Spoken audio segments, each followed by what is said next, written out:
Hey, welcome to our latest dev diary. We're multiple prototypes in, but we've only just begun. Major strides have been taken since our last dev diary, and today's video is going to give you a taste. Also, huge news. As we've been prepping to pitch to funds, we've changed our project's working title from Zelda Rogue to Verdant Vault. This new working title much better captures the game that we're creating and hints at the narrative. No time like the present. Let's go. So, what's Verdant Vault? Well, 200 years ago, the Seed War scarred the world. Seeds of many rare plants were stolen and stockpiled in seed vaults deep underground.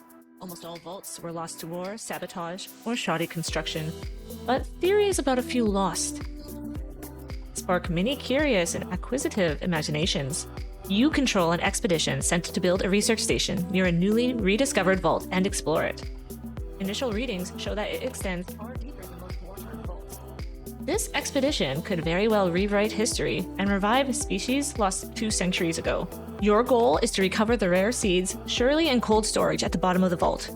Until then, salvaging supplies and seeds of common crops will sustain your expedition, if you spend them carefully. But when you enter the seed vault, its 190-year-old defense system attacks, somehow activated and out of control, as well as environmental hazards. Still, this all but proves that this vault protects irreplaceable seeds thought to have vanished. With the stakes so high, you must constantly choose whether to take risks to strengthen your expedition, or play it safe to ensure survival as you delve deeper into the vault. Verdant Vault is set in a science fantasy solarpunk world where some plant species reached sentience and created civilizations long before humans. Humankind advanced rapidly, but recklessly, creating a climate crisis, only changing course averted catastrophe, and led to a shared society of humans and sentient plants that has now stood for millennia. The technologies and cultures of humans and sentient plants have largely fused, and their relations are generally harmonious. Some species of sentient plants even move and communicate much like humans. The expedition's research station is mostly operated and upgraded by robot-assisted sentient plants, who tend to gain experience in mechatronics and related fields early in life.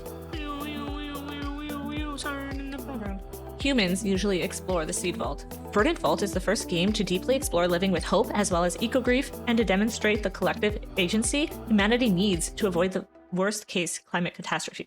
By combining roguelike, turn-based tactics with base building, the core gameplay constantly presents risk-reward trade-offs that draw you into a mindset of stewardship. Nothing can end your expedition faster than recklessness and greed. If you want more information on Verdant Vault, just check out our website. We've got a bit more over there for you. Link in the description. In our last dev diary, which I will link up over here in the corner in case you missed it, we showed off some of our very early prototype and talked about how we went about playtesting and iterating quickly. Now we're going to dig into some of the mechanics that you can expect to see in Verdant Vault and those ones that we decided to focus on first. The turn-based tactics, dungeon crawler components of Verdant Vault comes from the core sort of combat gameplay side of things. So the main objective here is to complete rooms and advance deeper down the vault. To complete rooms, you must move your entire expedition or defeat all enemies in the room. So far we're focusing on this dungeon crawling aspect of the gameplay. And we're just about to start work on really fleshing out the base building side of things, and while implementing that in the gameplay as well. But today I'm going to focus on just that dungeon crawling combat aspect of Verdant Vault. So one of the first features that we implemented in order to make sure that battle actually worked and kind of made sense is a enmity system or threat system. So we had to think about how the enemies actually recognize a threat. That would be you and me. So improvements that we made over the first few prototypes were in how enmity was gained, how much enmity should be gained when using basic attacks against enemies, or in contrast to when using a special ability such as provoke, and how to deal with edge cases like enmity not vanishing if your character exits. Second, we focus on introducing some traps and valuables. No dungeon is complete without some sort of traps or valuables, be they equipment for your expedition or supplies to bring back to your base camp. This object serves as a trap. Step on any of the flashing red tiles surrounding it and trigger the spawning of another enemy. This idea came from something I discussed in our previous dev diary about why we decided to opt out of producing a full stealth system. This type of trap essentially is serving the function of an alarm. So for example, if you're breaking into a bank and you trigger the alarm, you know, security might show up. That's the general idea behind this. And of course, right now we're dealing with random shapes and box enemies. So what might future versions of this trap look like from a purely gameplay mechanical perspective? Well, we're already looking at and have even introduced some ways to snag valuables without triggering traps. We also want to provide the opportunity for players to destroy the security device object. We also want to test out having traps where the tile patterns change over time so that you can coordinate grabbing the valuable and then getting the hell out of there before actually being spotted and triggering the trap. So there's a lot of options here, and we're all pretty excited to see where we're gonna go with them and which ones really feel worthwhile to develop in much more depth. So the third major thing that we prioritize in these early prototypes are introducing some attack and ability variety to cater to different playstyles. So some players, including those on our team, like to go straight for the exit and just GTFO. Others are set on defeating all enemies, and others still want to just risk going after valuables regardless of triggering a trap. Yeah, I don't know why I'm holding Gengar right now. I just felt like it needed a little squish squish. Anyways, back to good. Of course, we're very mindful of not getting too ahead of ourselves. And of course, the greater the variety in abilities, the more diverse the gameplay.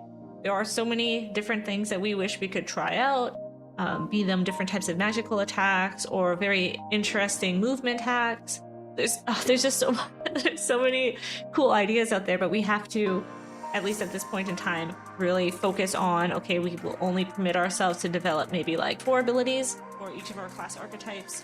Later on down the road, we might have the budget and means to actually expand on that and really go full steam ahead. Of course, that presents the challenge of making sure that those few abilities that we are producing complement each other well enough to provide a very interesting and engaging and fun play experience. This also means that we've looked at things like cooldowns, how we're balancing melee attacks and ranged attacks. And of course, thinking about our core player class archetypes, which are DPS, tank, and healer. We've also been introducing more challenges with enemies that can deal damage from a distance and put pressure on you from afar. If you want to join us in playtesting our early builds and get credits in our videos and games, check out our studio's Patreon. Link is in the description. The fourth thing that we prioritize is some basic quality of life UI. So for instance, having actual health bars above our characters and the enemies, having a counter for what room or stage you're in, how deep you've gone in the vault, introducing some sound for menu navigation, and other simple sound effects like that. These are relatively simple things that just make playing and playtesting more fun and enjoyable.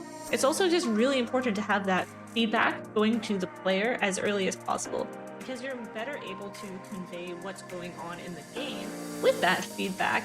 And it's it's just not something to leave to tack on in the last minute. Having this kind of good enough UI in place not only makes our playtesting job easier, but also puts us in a good position for sending out our builds to, for example, game funds. We don't have to worry too much about polishing that UI or making sure they know how to play the game. Frustrated when playing our prototype, or they don't get that basic feedback during gameplay that just allows the player to understand what's going on. That type of frustration is very bad. You don't want that when you're trying to be like, hey, here's a thing we're building. Would you like to give us money so that we can continue building this thing? Well, for our last few prototypes, this has evolved into much more user-friendly menus and even a mini console at the bottom of the play screen, so that we can clearly understand what's going on behind the scenes while testing. So it's pretty obvious that our priority so far has been on creating a fun dungeon crawling experience, even in its super simple form. And continuing in that direction, we're introducing things like power-ups that are dropped by felled enemies, movement hacks such as teleporting, but those are for a future video. You gotta subscribe to this channel and hit that notification bell, though, if you want to make sure you don't miss out on that. And if you're wondering about the camp building side of things, don't worry. It is under development, and we'll have more to tease about that later. It is coming soon, and it's gonna be so fun to actually play with that in the core game loop. That said, if you can't wait and you want that early insider scoop, but can't support us financially on Patreon yet, join our Discord instead. Our community there gets in on what we're building before videos like these go live. That's all she wrote for this dev diary, and by she I mean me. Thanks for watching, and we'll catch you next time. Bye!